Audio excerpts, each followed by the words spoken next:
Aleluia, glória a Deus. Paz seja convosco, irmãos. Nós vamos aproveitar bastante essa noite, quando já estamos adorando, louvando, e certamente o Senhor já está no meio do seu povo, né? Vamos para a palavra do Senhor, carta de Paulo aos Colossenses, capítulo 3, versos 18 e 19.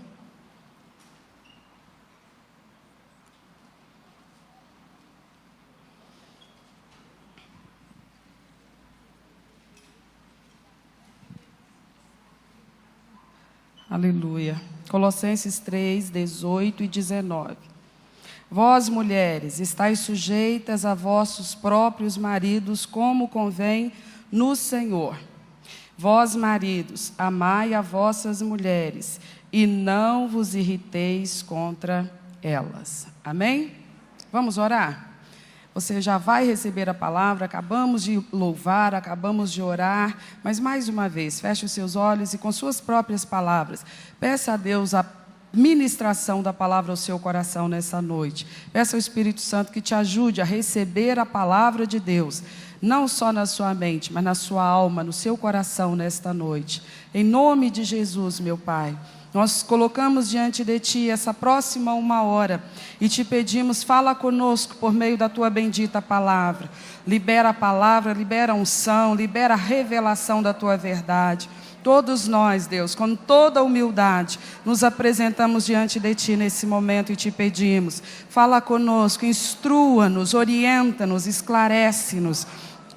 Tira de nós toda ignorância, Senhor, todo costume que o mundo colocou em nossa mente, em nosso comportamento, que sejamos libertos pela palavra, que nesta noite, mais uma vez o milagre aconteça, e o toque poderoso do Senhor nos transforme, nos molde, nos aperfeiçoe, nos abençoe, isso para a glória do Senhor somente, meu Pai, em nome de Jesus.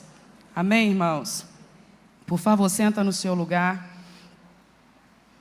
Nós vamos começar então a refletir no que a palavra de Deus vai nos ensinar. Ensinar a quem?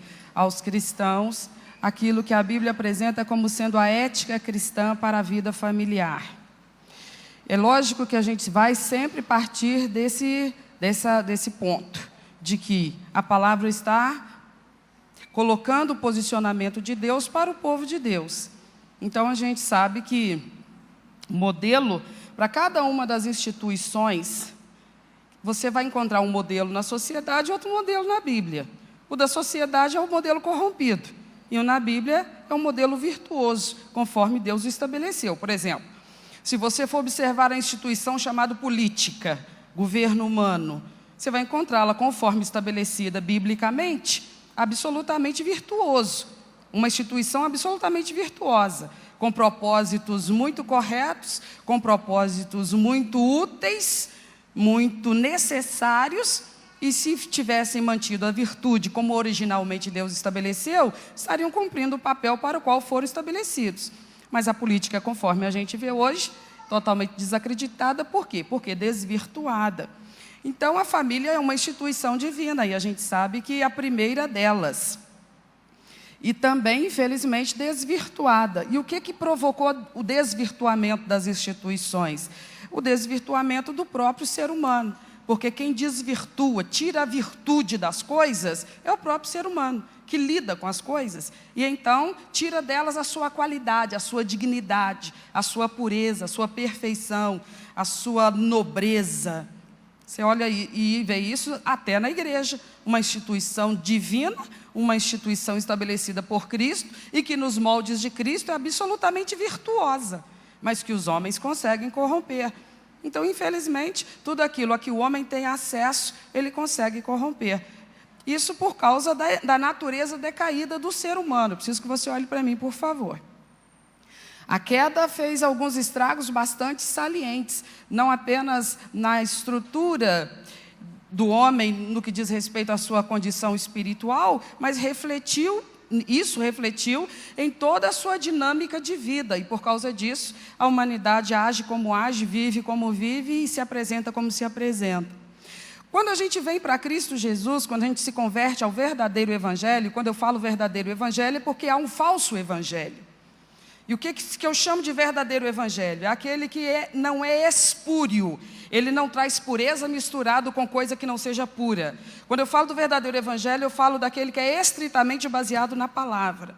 É o evangelho estritamente evangélico, baseado no evangelho de Cristo e por Cristo estabelecido através dos apóstolos, onde não há acréscimos humanos, onde não há bulas, onde não há documentos elaborados por homens, dignificados e autorizados como autoridades capazes e fundamentadas para estabelecer acréscimos àquilo que Deus não colocou na palavra de Deus. Quando eu falo de um evangelho correto, eu estou falando do evangelho bíblico, estritamente bíblico, tá? Se há um evangelho verdadeiro, é porque há um evangelho falso. Então, quando nós estamos falando do povo que serve a Deus, biblicamente, esse povo só o faz por quê? Porque se rendeu a Cristo, porque confessa a Cristo como seu Senhor e Salvador, e isso significa muito mais do que mudar de religião. Isso significa abrir mão de mentira para abraçar a verdade. Ser um cristão é isso, é renunciar ao engano e à mentira. Para quê? Para ficar sem nada, desprovido de nada? Não, para ir em busca do que seja a verdade. Porque o caminho que ele nos propõe é o caminho da verdade. Não há como virar para ele e dizer, não, eu quero ser um cristão, e então eu quero me desnudar da mentira, mas não estou muito interessado em saber o que é a verdade. Não funciona desse jeito. O caminho de Deus é o caminho da verdade. Só trilha nele quem ama a verdade e busca a verdade. A verdade de quem? A verdade de Deus.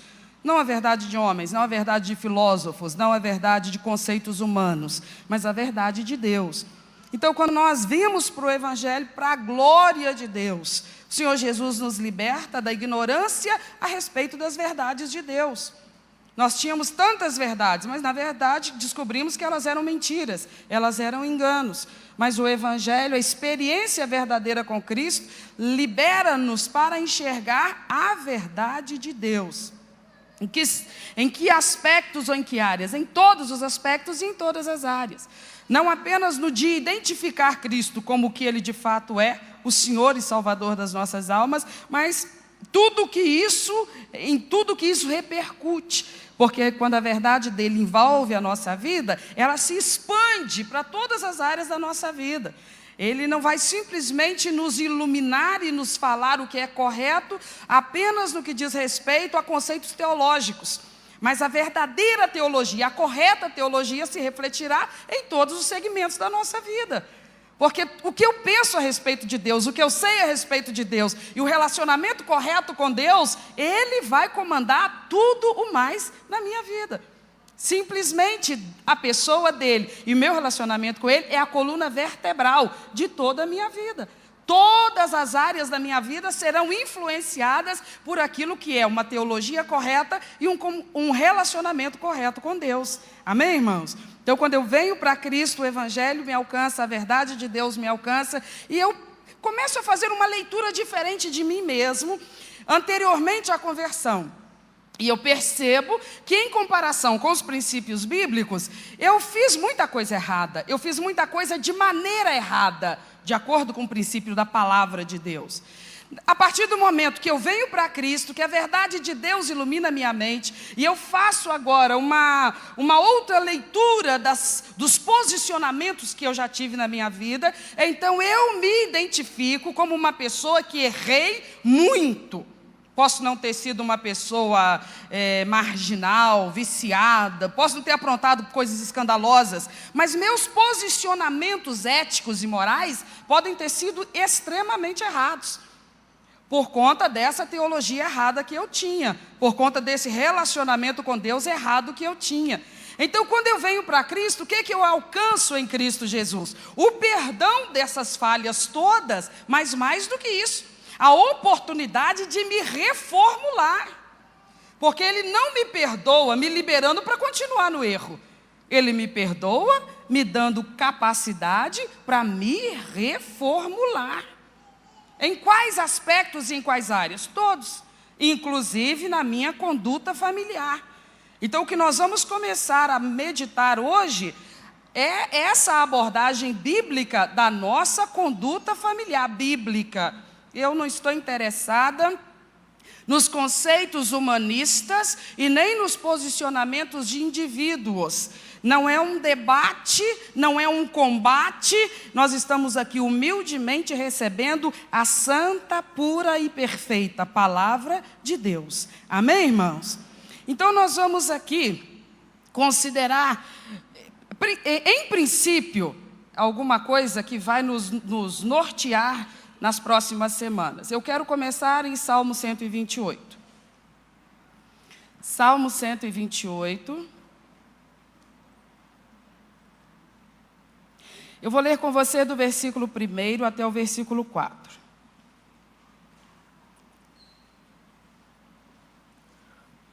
Diz assim: Bem-aventurado, feliz, abençoado é aquele que teme ao Senhor e anda nos seus caminhos. Pois comerás do trabalho das tuas mãos, feliz serás e te irás bem. A tua mulher será como a videira frutífera aos lados da tua casa, e os teus filhos como plantas de oliveira à roda da tua mesa. Eis que assim será abençoado o homem que teme ao Senhor. Olhe para mim, por favor. O salmista quer retratar como que é a vida de um homem abençoado por Deus na terra. O salmista quer dar assim uma pintura de como é a vida de um homem feliz e abençoado por Deus na face da terra. Ele poderia colocar nesse quadro tantas coisas, mas o que ele coloca nesse quadro? Você leu aí comigo. Ele faz uma pintura. Nessa pintura ele quer retratar a realidade de um homem feliz e abençoado por Deus na face da terra. Porque esse homem é temente a Deus e então Deus o abençoa na terra. Aí o salmista fala assim: olha como é que Deus faz esse homem ser feliz na terra e abençoado. A vida dele é assim, assim, assim. Deixa eu pintar um retrato para vocês, um quadro para vocês verem como que esse homem é. E o que ele retrata nessa pintura? Hein? Esse homem em família. Quando ele quer falar de um homem feliz, de um homem abençoado, de um homem bem-aventurado, ele desenha esse homem em qual ambiente? Ambiente familiar. Ele diz: assim será abençoado o homem que teme ao Senhor. Ele será abençoado na sua estrutura familiar. Eu vou repetir então para você agora entender. Bem-aventurado aquele que teme ao Senhor, e porque teme ao Senhor, ele faz o quê? Anda nos seus caminhos. Está falando de conduta. Então está falando de fé e comportamento. Está falando de fé e atitudes. Tá. Ele então comerá do trabalho das suas mãos, feliz será e irá tudo bem para ele. Consequência, a sua mulher será como uma videira frutífera aos lados da sua casa, os seus filhos como plantas de oliveira à roda da sua mesa. Eis que assim será abençoado por Deus o homem que teme ao Senhor. Então, como é que Deus favorece um homem que a Ele teme e a Ele agrada? Deus abençoa a sua. Porque no entender de Deus, um homem feliz é um homem com uma família bem estruturada, bem ajustada. No entender de Deus, a família é origem de satisfação para esse homem. Deus coloca aqui o homem não como o elemento que está representando a espécie. Aqui ele coloca como gênero mesmo. É o macho, o homem, o líder, o cabeça da família. Então Deus diz assim: sabe o que satisfaz esse homem? Sabe o que deixa esse homem com sensação de realização? Sabe o que faz esse homem sentir esse homem vencedor na vida? É ter uma família feliz, próspera e unida. A satisfação dele está literal, fortemente ligada à estrutura da família que ele estabeleceu.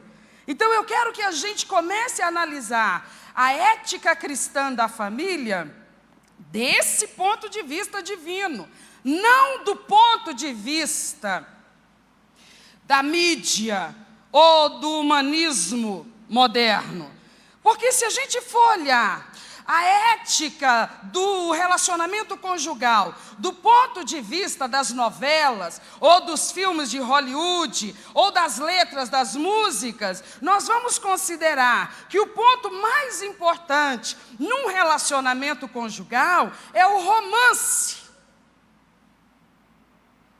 É o que vendem para nós hoje, porque no passado não era assim. Porque antes do advento da televisão, antes do advento dos meios de comunicação virtuais, antes de tudo isso, não era assim que se pensava. Do convívio ou da convivência marido e mulher, essa não era a tônica, esse não era o ponto principal. Embora você vai ver que a própria Bíblia valoriza esse aspecto do convívio conjugal, o aspecto romântico. Você vê isso em vários pontos das Sagradas Escrituras. Você vê isso na própria forma como Deus estabelece o organismo do homem e o organismo da mulher. O formato do corpo do homem e o formato do corpo da mulher. A resposta prazerosa do corpo do homem e a resposta prazerosa do corpo da mulher. Nisso aí você já vê que Deus valoriza o aspecto romântico da convivência conjugal. Mas não se engane pelo que a mídia diz, pelo que as novelas ensinam, pelo que Hollywood ensina, pelo que as músicas ensinam. Esse, aos olhos de Deus, não é o ponto principal do relacionamento conjugal. Nunca foi o ponto principal. Porque a palavra de Deus vai nos dizer, se você quiser, abra comigo, por favor, Isaías capítulo 55, versos 8 e 9. O profeta vai nos dar uma informação. O Senhor Deus usa a boca do profeta para falar de si mesmo e dar uma informação de si mesmo. Isaías 55, 8 e 9. Podemos ler? Diz assim: porque os meus pensamentos não são os vossos pensamentos, nem os vossos caminhos, os meus caminhos, diz o Senhor. Porque assim como os céus são mais altos do que a terra, assim são os meus caminhos, mais altos do que os vossos caminhos, e os meus pensamentos.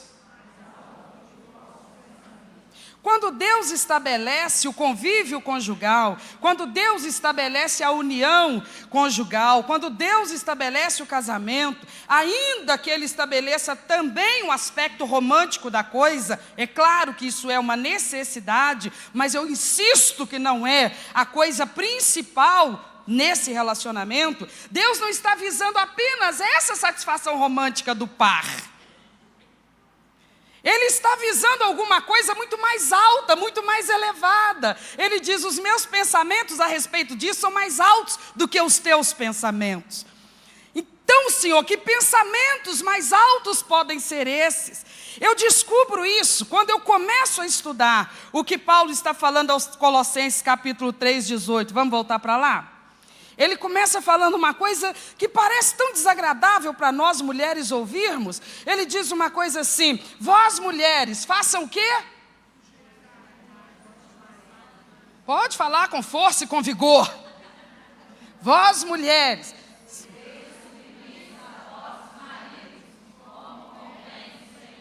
Vós mulheres sejam submissas a vossos maridos, como convém no Senhor. E no 19 ele dá uma ordem para o marido.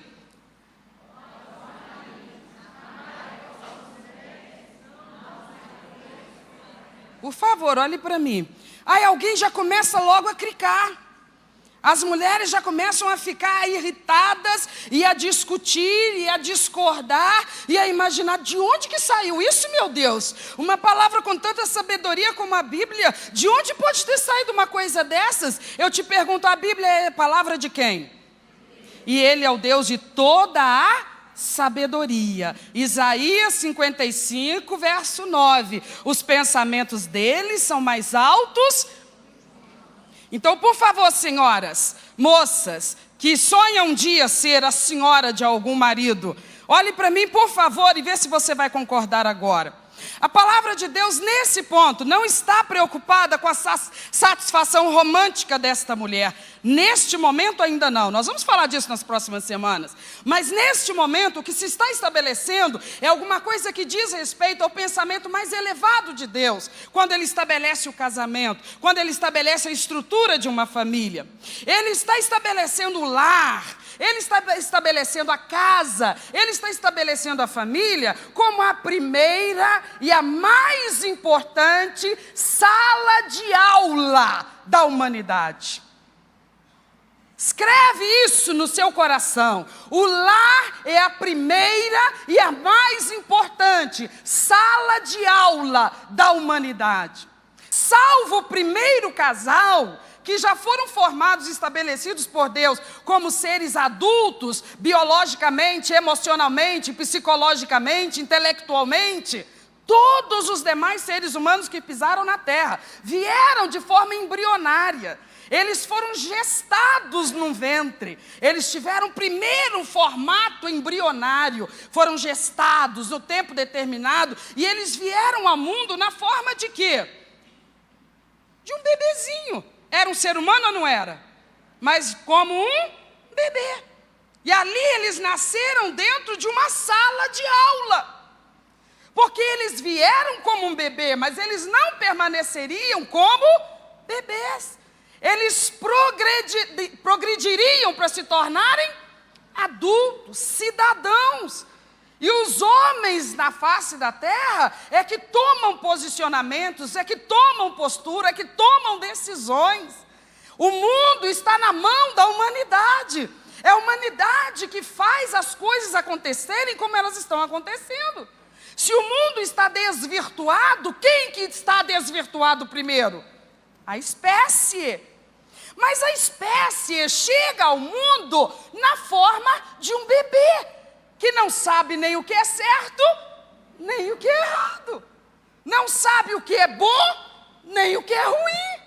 Então, quando Deus estabelece o casamento, Ele estabelece uma sala de aula e um par de mestres, um par de professores. Então não imagine que Deus está inicialmente e prioritariamente preocupado se ela está seduzida por aquele marido, se ele a está deixando assim, vendo passarinho verde o tempo todo. Espera, me perdoe, mas isso não é a prioridade de Deus.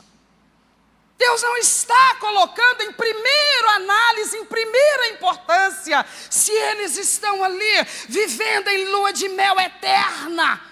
Isso tem o seu valor e tem a sua importância, mas cada coisa no seu lugar. Tem coisa mais séria em jogo. Tem coisa mais importante em jogo. Quando Deus fala, mulher, seja submissa ao marido, pelo amor de Deus, não deixe de dar crédito à sensatez de Deus, à justiça de Deus. Deus não é injusto. Deus não promoveria uma instituição na qual Ele mesmo estabeleceria um formato para que a injustiça fosse praticada. Ainda que seja isso que muitos maridos fazem, lançarem mão desse texto, desse conceito, desse princípio, para abusarem de poder. Nós vamos ver isso nas próximas semanas. Não deixe seu maridinho faltar. Mas não é disso que se trata. Vamos partir sempre desse entendimento. No pensamento de Deus, um lar, uma casa, uma família, é antes de ser um maravilhoso ninho de amor, é uma sala de aula. A primeira, a qual frequentará todo ser humano que pisará nessa terra. E diante desses seres humanos estarão aqueles que serão os primeiros e os mais importantes mestres que eles terão nas suas vidas. O que esses mestres serão para eles?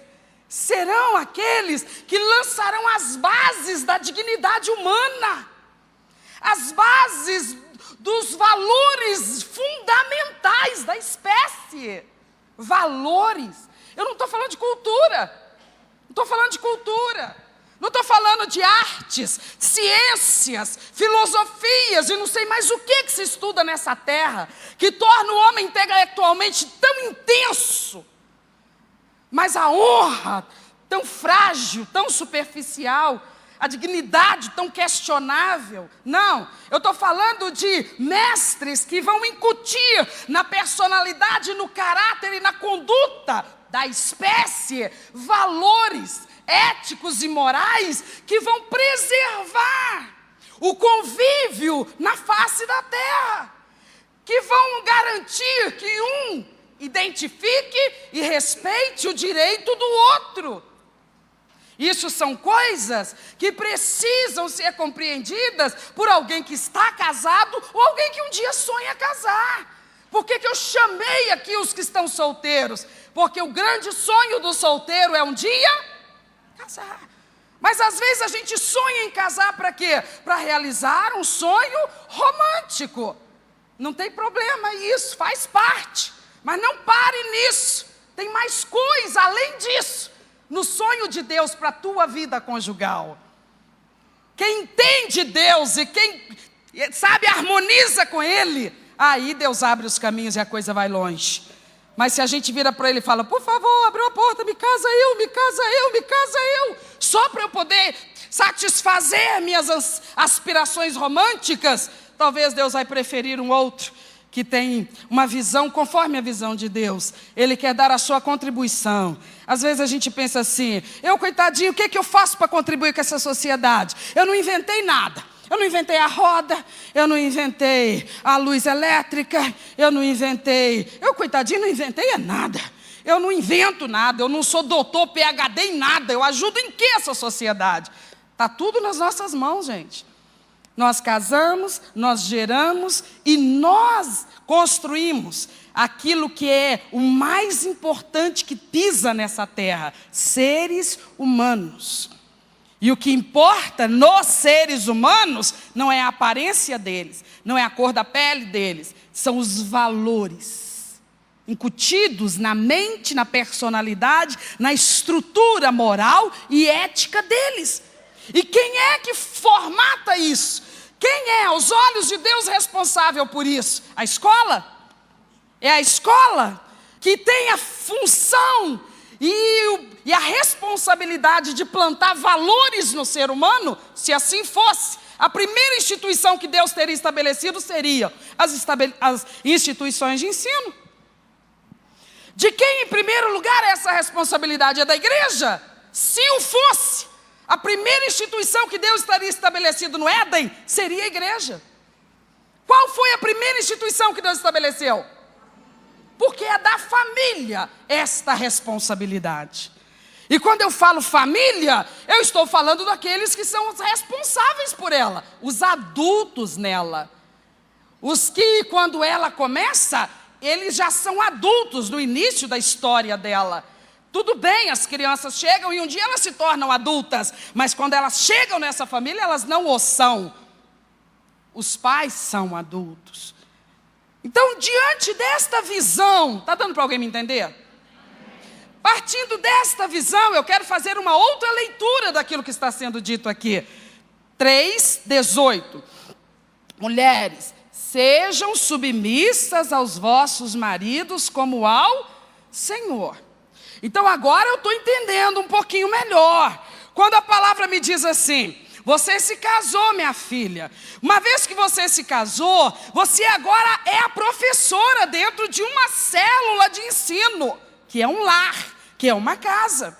O que você vai ensinar aí? Você não vai ensinar matemática, você não vai ensinar química, você não vai ensinar biologia, graças a Deus. Mas você vai ensinar coisa muito mais séria e muito mais importante do que isso. Você vai ensinar princípios. Você vai ensinar valores, você vai gestar, você vai gerar. Quando os seus filhos chegarem, eles vão ter que aprender um dos princípios mais importantes para a vida na terra, para a ordem social na terra, para o convívio organizado da humanidade na terra. Um dos princípios mais importantes é o princípio da autoridade. Então, quando Deus fala para você, mulher, seja obediente ao seu marido, Deus não está puxando a sardinha para a lata do seu marido.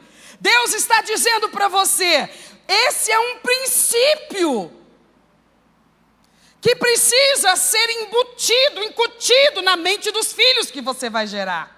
E você não pode falar deles teoricamente, você tem que ser a pessoa que vai ensinar teoricamente, mas também vai demonstrar como é que isso faz.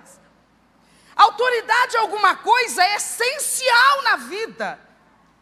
Autoridade é alguma coisa que precisa ser reconhecida e correspondida. O que é autoridade? O que é eu reconhecer a autoridade de alguém? É admitir que aquela pessoa tem o direito de mandar. Reconhecer a autoridade é reconhecer que uma pessoa tem o direito de mandar. Então, quando Deus fala para a mulher, faça o quê? A quem? Então a Bíblia já está logo falando muita coisa. Ela está dizendo que dentro de casa alguém recebeu o direito de mandar. Quem? Ele recebeu o quê? Quem? Recebeu o quê? Então, primeira coisa que Deus quer, mulher, reconhece a autoridade dentro da tua casa. Mulher, reconhece a autoridade. Você tem que reconhecer que não é um favor. Ele tem o quê? E a autoridade é o quê? O direito de mandar. Não deixa ele faltar na próxima doutrina, hein? Porque não dá para eu completar essa parte hoje, senão ele vai embora se achando. Mas é muito importante que a mulher entenda essa parte, porque Paulo fala primeiro com ela. Porque Deus é Deus de ordem. Porque Deus, quando me abençoou com o meu marido e o abençoou comigo, Deus não estava preocupado só em que eu não ficasse para a titia. Deus estava preocupado em que nós fôssemos unidos e com Ele nós nos uníssemos para a contribuição para a sociedade. Então Ele abençoou a nossa união, geramos filhos e a responsabilidade diante de Deus não é apenas de dar a eles o teto e o alimento e a roupa. Deus estabelece que sobre nós há uma obrigação diante do Criador. Nós precisamos incutir na vida dos nossos filhos valores. Então, diante do meu marido, eu tenho a responsabilidade bíblica de reconhecer a autoridade. Por que eu tenho que me sair bem nisso? Porque eu serei mestre para os meus filhos nisso. Se eu não for muito boa professora nisso, meus filhos terão problema na vida. Eles não entenderão que é preciso reconhecer a autoridade. Eles não entenderão que onde eles chegarem, eles precisam identificar quem aqui exerce autoridade. Ou seja, quem nesse ambiente tem o direito de mandar. Se eu não for muito boa professora nisso, eles vão chegar numa sala de aula, por exemplo, e a professora vai determinar uma conduta e eles vão enfrentar, eles vão afrontar, porque eu não fui feliz em mostrar para eles e ensinar para eles que em todos os ambientes da sociedade existe autoridade. Eu preciso chegar em todo e qualquer ambiente, primeira providência, identificar quem aqui tem o direito de mandar. Quem aqui está investido de autoridade. E quando eu identificar essa pessoa, que resposta eu dou a essa pessoa? Que resposta eu dou a esse direito de autoridade? Submissão. Está dando para entender? Então não é apenas uma questão entre mim e meu marido, é também uma questão entre mim e meus filhos. Ficou mais interessante obedecer agora o marido? Ainda não? Tá bom. Então deixa eu apertar um pouquinho mais com você, queridinha. Daqui a pouco, tua criancinha, que hoje ele é pequenininho ainda, ela é pequenininha, berço, está no braço. Você bota aqui, ele fica, coitadinho, nem sabe levantar da cama, não anda. Você põe ali, fica também. Ou então está andando já, está engatinhando. Mas onde você colocar, fica. Você põe uma cerca, você tranca a porta, fica. É criança, só vai onde você vai, você leva, você busca, pronto. Mas eles vão crescer. Quando eles chegarem na adolescência, por exemplo, aí você vai falar. Eles vão dizer para você assim: eu vou na festa de 15 anos do meu colega. Falou? Como é que é? Mãe, eu estou te avisando que eu estou indo na festa de 15 anos do meu colega. O que vai ter nessa festa? Chopada. Não vai não, senhor. Eu vou sim. O que você está achando? Você me manda? Eu vou sim. Menino, você está ficando doido, você não pode falar assim comigo. Eu vou chamar seu pai. Aquele babaca que você grita na cara dele, que tudo que ele manda fazer você não obedece. Se ele não manda de tu, vai mandar em mim? Fui. E vai. Quem ensinou isso para ele? Hein, querida? Foi você. A coisa não é brincadeira. Deus falou assim: é preciso ordem na terra. Como é que se consegue ordem na terra? Reconhecendo a autoridade. Como que se aprende a reconhecer a autoridade? Isso é coisa de berço. Isso não se aprende na escola. Isso não se aprende na escola, isso se aprende em casa. Isso se aprende em casa. Isso é responsabilidade dos mestres progenitores, papai e mamãe. Obviamente está subentendido que aquele que está revestido de autoridade faz uso da autoridade. Ele não é omisso. Ele não fica simplesmente tomando conta do próprio umbigo e do próprio bem-estar e não está nem aí para o que acontece dentro de casa. Não, ele está no comando, porque sobre ele está a investidura da autoridade. Então a ele pertence o direito de mandar e ele manda, comanda, administra, coordena, porque essa é a responsabilidade dele, é o que é requerido dele. Então ele não impede a mulher de ser submissa, ele vai impedi-la se ele não exercer seu direito de autoridade. Ela às vezes vai virar e falar assim: pastor, mas eu vou obedecer como? Ele não manda nada. Você sabe o que é uma água parada? Você sabe o que é uma pessoa sem presença? Você sabe o que é um cara que ele só cuida dele e olhe lá? Pois é, aí complicou. Aí já desajustou tudo. Porque ele não faz a parte dele e compromete a parte dela. A família toda vai ficar comprometida. A coisa é delicada, irmãos. A coisa é preciosa para a nossa reflexão. A palavra de Deus está dizendo que há uma necessidade de organizar a vida na terra. E isso não depende apenas de joelho no chão e oração. Depende de uma ética correta. Se não ajustar a ética, se não ajustar a conduta, não adianta ter a religião correta, a fé correta, a teologia correta. Se isso não se traduz num comportamento correto, não fez o que deveria ter feito, não provocou, não produziu a transformação que poderia ter provocado. Então nós ficamos aquém daquilo que o Evangelho se propõe. O Evangelho é o poder de Deus para a transformação das nossas vidas, das nossas famílias, do nosso mundo.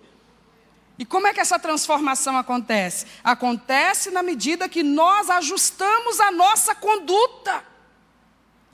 A ordem que Deus está dando para a mulher, ela é importante porque se a mulher não cumprir o seu papel, ela não está falhando apenas em responder à autoridade do marido como esposa. Ela está falhando como mestre dos seus filhos neste princípio. Você está entendendo?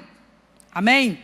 Lá na frente, o seu filho, muitas vezes, ele vai ter dificuldade, ou a sua filha vai ter dificuldade até de permanecer no emprego. Porque tem hierarquia no trabalho ou não tem? Tem comando, tem regras, tem ordens? Tem. Mas às vezes é uma pessoa que desde o berço, ele não teve diante de si, ela não teve diante de si a explicação e a demonstração desse princípio. Um casamento, um relacionamento conjugal desajustado, de acordo com os moldes bíblicos, vai criar uma consequência em cadeia a vida dos filhos na terra vai ser uma vida desorganizada, porque eles não entenderam, não interiorizaram esse princípio. E aí você vai ver no versículo 19, o apóstolo falando com os homens. Ele diz ao marido, qual que é a ordem para o marido no versículo 19?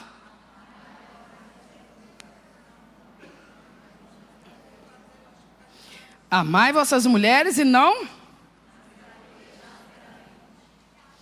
a trateis asperamente, não irriteis contra ela. Agora olhe para mim, por favor. Olha qual que é o comando que Deus está dando para o marido. Para quem que ele está dando esse comando de amar a mulher? Para aquele que tem o direito de mandar. Nós vamos, ao longo das vezes que vamos falar ainda sobre isso, nos reportar ao que Paulo escreve aos Efésios, no mesmo tema. E ali ele vai fazer inclusive uma comparação, que o marido deve amar a mulher nos moldes de que Cristo amou a igreja. Então isso nos explica que é um amor sacrificial. Então pensa bem, ele está dizendo assim, a palavra está dizendo que dentro dessa estrutura familiar, desse lar-escola, dessa casa-escola, dessa família-escola, o marido está revestido de autoridade. Ele tem o direito de mandar.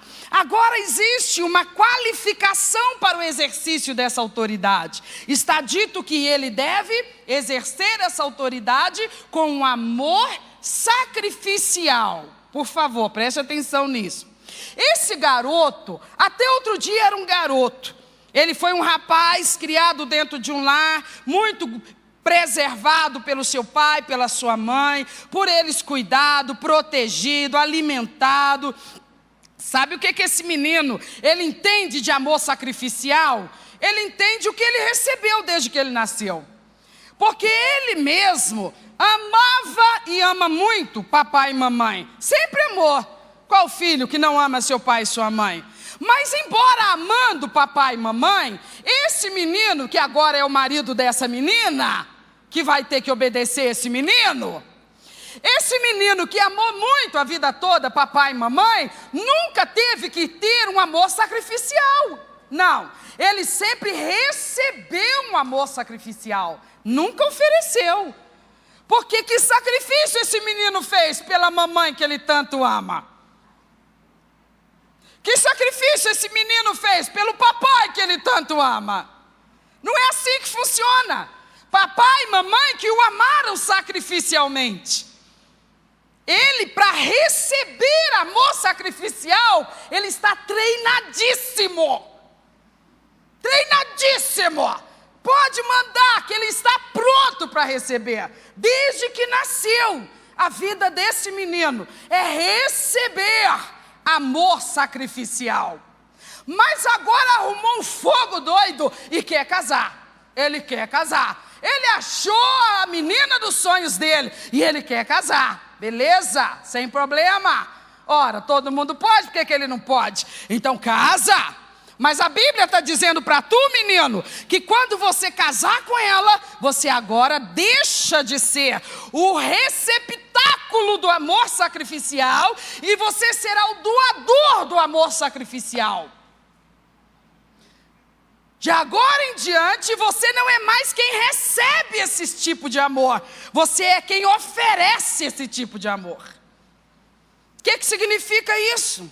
Significa que de agora em diante estarás investido do direito de mandar nela. Está gostando da ideia? Gosta, né? Quem que não gosta? No mundo evangélico, então, como que os homens gostam? De esfregar na cara das esposas. É de submissa, filha. Não lê a Bíblia, não, mulher tem que ser submissa, minha filha. Isso não é difícil, não. O que Deus requer de nós não é difícil, não. Difícil é o que Deus requer de vocês, homens. Porque Deus está virando para os homens e dizendo, você que vai exercer essa autoridade, você que está recebendo o direito de mandar nela, e por consequência nos filhos que vocês vão gerar, de você é requerido que exerça isso com amor sacrificial. Quer dizer, tira da sua cabeça essa história que a tua autoridade é para o teu benefício. Nunca. Sabe em que lugar da fila o teu bem-estar e o teu conforto está? No último lugar. No último lugar. Sabe, dentre todos dentro dessa casa, quem vai ser servido por último? Tu. Jesus vai falar disso com os discípulos. Ele fala assim: quem dentre vós for o primeiro, será o quê? Servo de todos. Quem dentre vós for o principal, será o servo de todos. Então ele disse para os maridos, e parece assim bastante animador: você está no comando, cara. Você tem o direito de mandar, cara. Ela tem que te obedecer e os meninos também, cara. Faça a festa. Não é nada disso. Ele está dizendo: não abuse, porque o teu direito de mandar, ele está totalmente vinculado à tua responsabilidade de servir a ela e a eles. Como assim? É porque Deus sabe que tu é o macho, tu é o forte. O homem é o forte. Ele é forte fisicamente. Ele é o forte fisicamente. O homem aguenta. Aguenta. Ele não pega para fazer, mas ele aguenta. Tá, ele não aguenta gestar, ele não aguenta dar luz. Essas coisas Deus já sabia e botou para nós. Mas a força física o homem tem.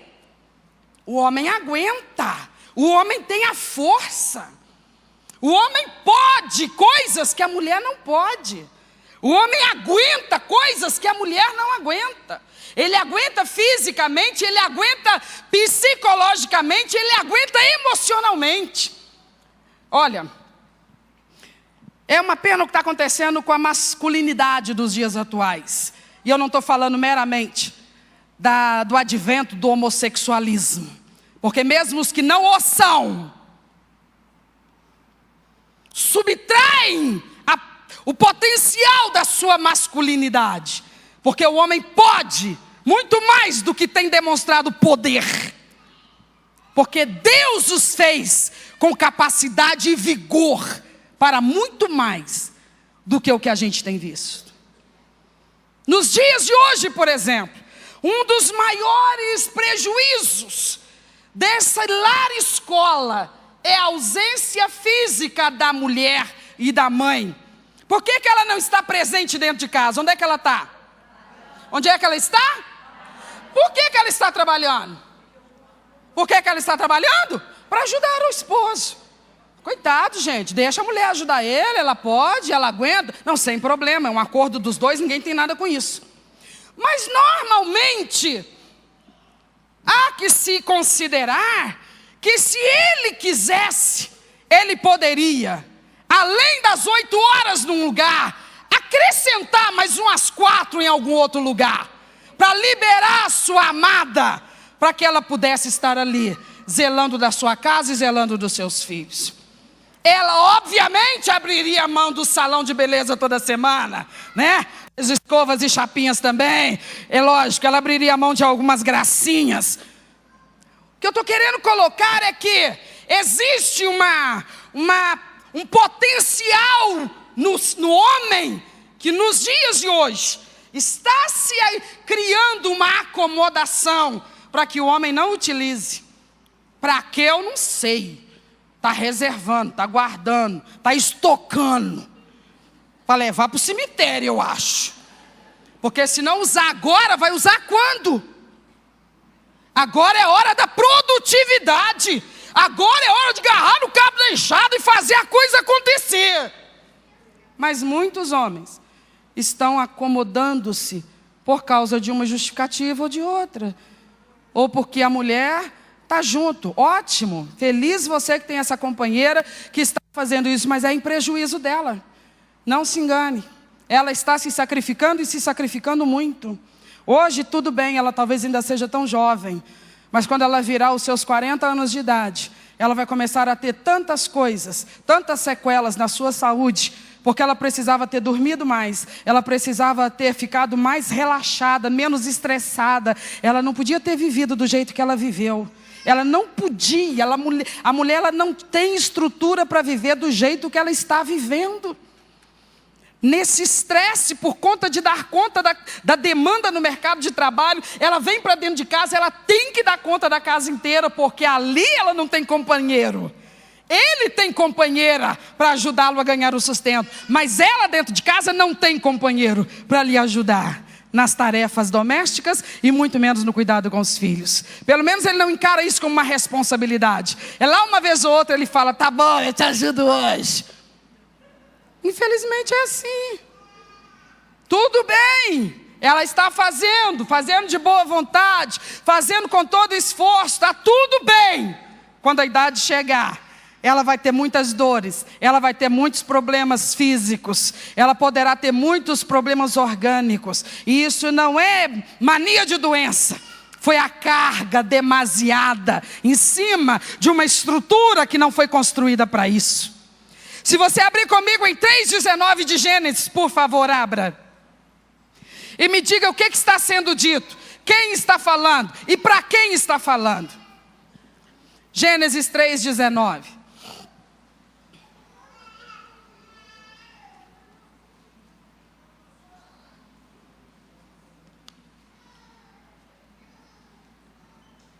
Encontramos? O que está escrito aí?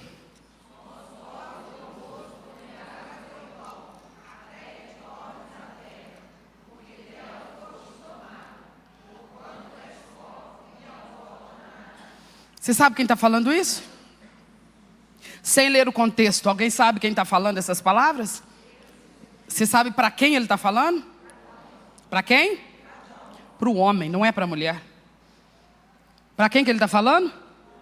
O que ele está falando? Do suor do rosto comerás todos os dias da tua vida, até que tornes ao pó. Até o final da tua vida, tu trabalharás e comerás do suor do teu rosto. Se você abrir em 1 Timóteo, capítulo 5, versículo 8.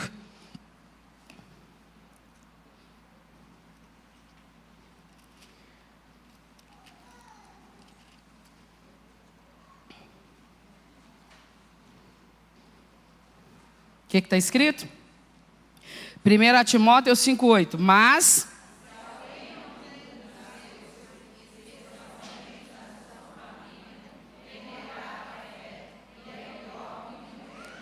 olha o que a palavra está dizendo agora, já no Novo Testamento, já na época do cristianismo, já para os que se dizem cristãos. Mas se alguém não tem cuidado dos seus, principalmente da sua família, negou a fé e é pior do que os infiéis, os incrédulos. Porque essa é uma das demonstrações de compromisso com Cristo, é o zelo com a família. Então quando o apóstolo Paulo vira para os maridos e diz assim: maridos, amai as vossas mulheres e não vos irriteis contra elas. O que ele está dizendo? Olhe para mim de novo, por favor. Ele está dizendo que ao marido cabe o amor compreensivo, o amor protetor, o amor cuidadoso, o amor que está privilegiando o bem-estar dela. É isso que a Bíblia está ensinando. Está dizendo, tu tem autoridade, tu está com o direito de mandar, mas olha com que qualificação vais exercer isso. Todos os teus comandos para ela, todas as tuas determinações para ela, todas as ordens que você vai mandar para ela, visam o bem-estar dela mesmo. Então é claro que quando tu der a ordem, ela vai obedecer correndo. Tu vai virar para ela e falar assim: querida, por favor, tire essa tarde para descansar. A criança não te deixou dormir a madrugada inteira, porque está meio febril, meio gripado. Então eu quero que você descanse a tarde inteira. Isto é uma ordem. Ora, o que ela vai fazer? Não, mas essa ordem ele não dá. Essa ordem ele não dá, salvo exceções. Mas o que Paulo e a Bíblia estão ensinando é isso. A autoridade dele é uma autoridade servil. É uma autoridade que prima pelo bem-estar dela e da família que ele formou. Ele é o varão dentro dessa casa. Ele é o macho dentro dessa casa. Ele é o forte dentro dessa casa. Ele que tem a força para cuidar de todo mundo. Ele está ligado, ele está atento. Ele não é uma pessoa aérea, voadona, sabe? Que não dá ciência de nada que está acontecendo, não. Ele está ligado, ele sabe, ele percebe, ele estuda o semblante de um, o semblante do outro. Ele honra o nome de homem que ele tem. Ele é um líder. Ele é um líder, ele está no comando. Não é para ser agradado, não é para ser adulado. É uma vergonha. Deus me ajude e me segura esses dias aqui. Mas é uma vergonha, gente. Os homens que se vêem na sociedade hoje em dia tem que se carregar água na peneira para eles, tem que adular eles. Não é isso que a Bíblia desenha. Ela desenha o macho que está dentro de casa cuidando da sua prole, atento, tomando conta mesmo. Não é para oprimir, não é para, sabe, causar mal-estar. A maioria das pessoas que estão vivendo dramas emocionais o estão por causa de maus tratos psicológicos. De pessoas que são extremamente egoístas e que não entendem o seu papel. A palavra de Deus diz, ninguém é obrigado a casar, mas se casar, entenda biblicamente o que você vai estar assumindo. Ah, mas eu acho que eu não vou querer, não. Não é obrigado, não. Cuide apenas para se manter virgem, tá? Mas não é obrigado a casar. Agora, se eu quero ser rigorosamente bíblico, eu preciso entender, casei, eu tenho que corresponder ao padrão bíblico. O marido cuida, o marido protege.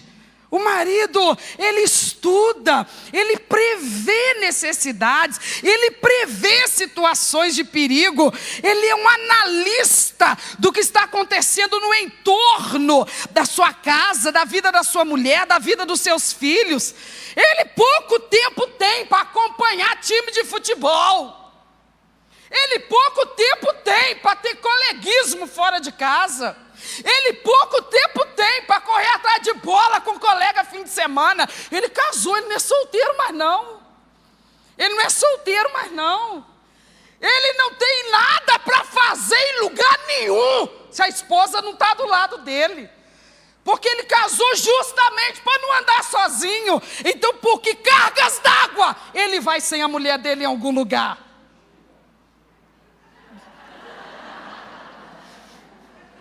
Eu vou passar o microfone. Não posso, não devo. A gente precisa, irmãos. É o que a palavra de Deus diz. Seja o seu falar, sim, sim. O que a Bíblia está querendo dizer com isso? A pior coisa que existe é uma pessoa indefinida. É uma pessoa que não se define. Ela não sabe o que ela quer, ela não sabe para onde que ela vai. Não sabe, ela não sabe. Ô canseira que ela dá.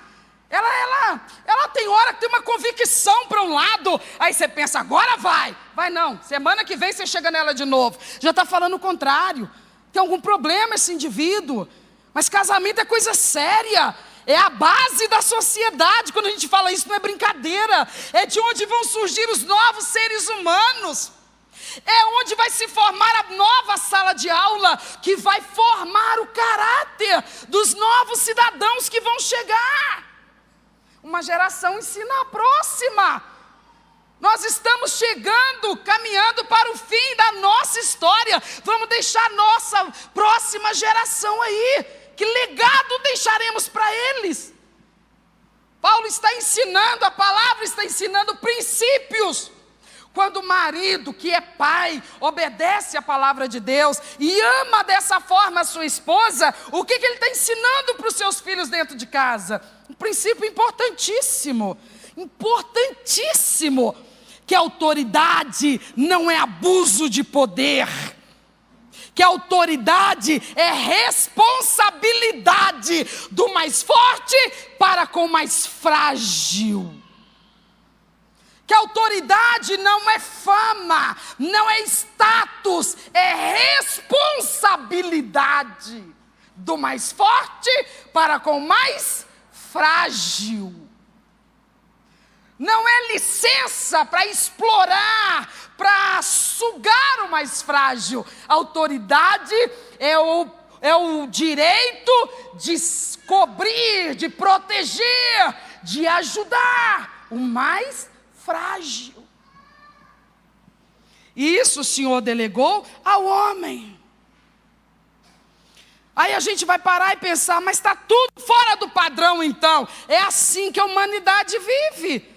Toda descarrilada, toda fora dos trilhos daquilo que Deus estabeleceu.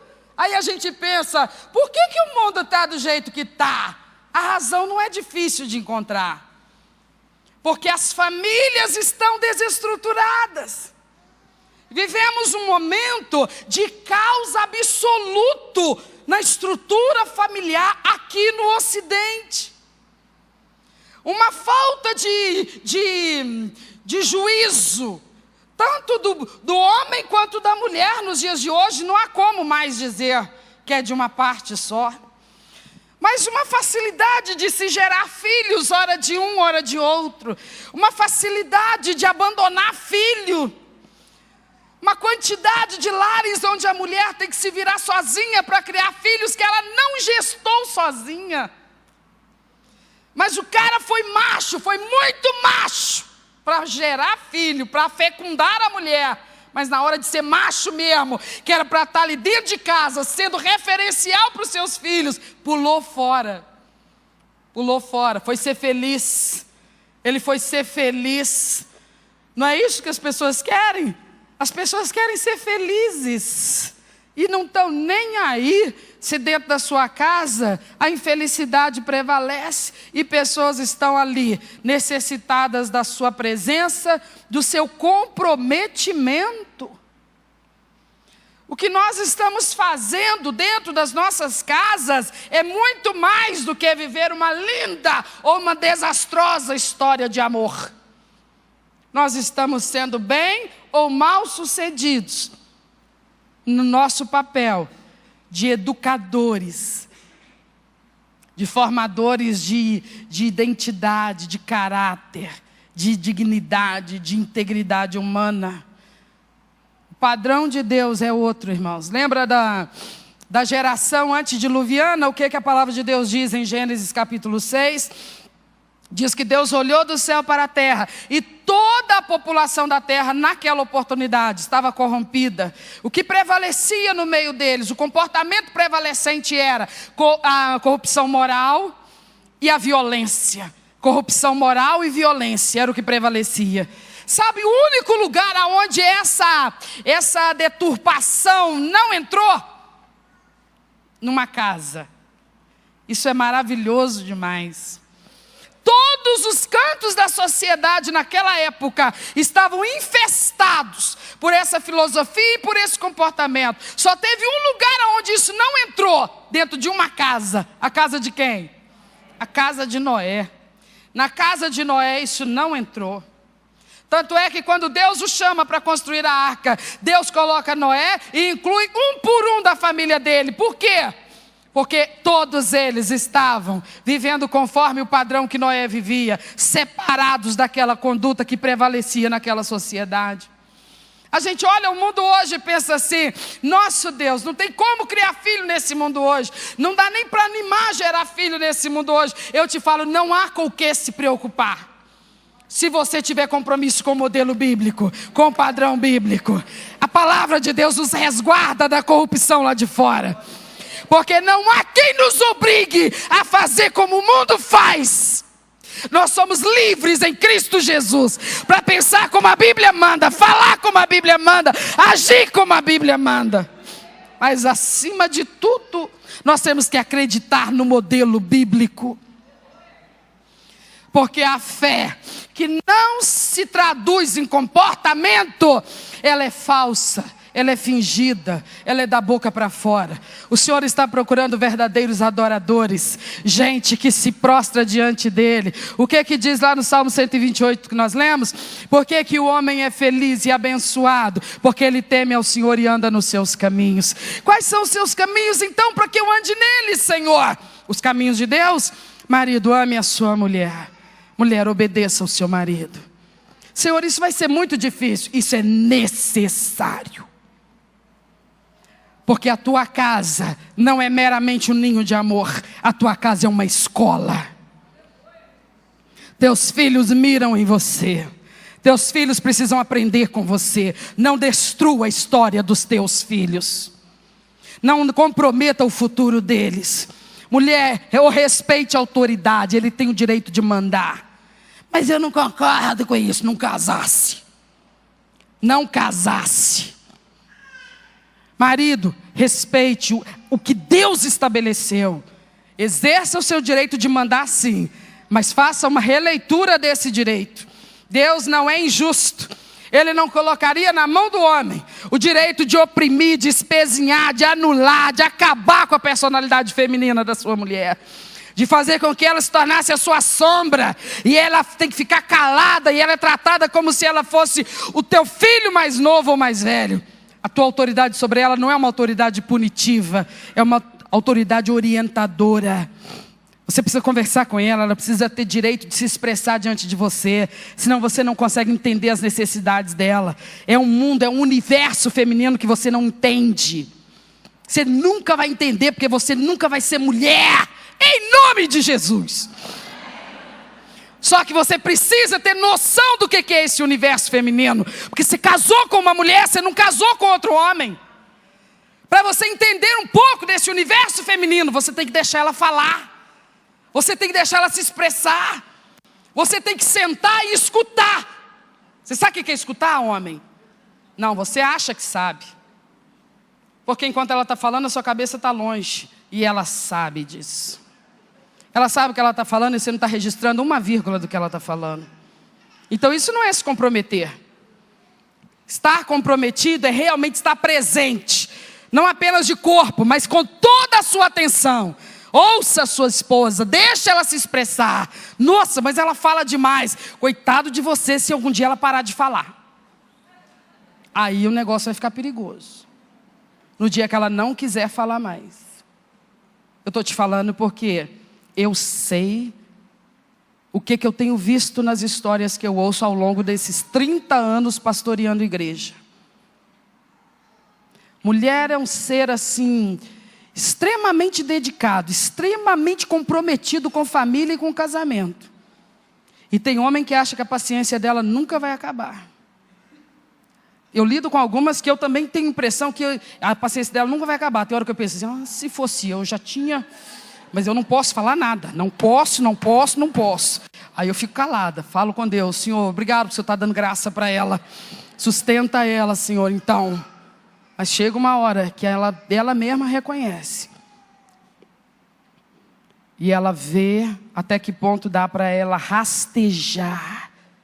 Porque é isso que muitos homens exigem das suas esposas. Que elas rastejem, que elas se humilhem. Pode acreditar no que eu estou te falando. Não foi para isso que Deus deu autoridade para os homens. Deus é justo, Ele não faria isso com as filhas dele. Que na presença do Senhor, nós tenhamos muita humildade para aprender o que de fato Ele espera de nós. Amém, irmãos? Eu espero em Deus que essa noite tenha sido proveitosa para todos nós. Que tenhamos alargado o nosso entendimento sobre algumas coisas. E se isso é verdade, você vai estar de volta aqui na próxima terça-feira, porque então nós vamos continuar esse assunto. Deus te abençoe. Obrigado pela sua atenção. Nós vamos orar.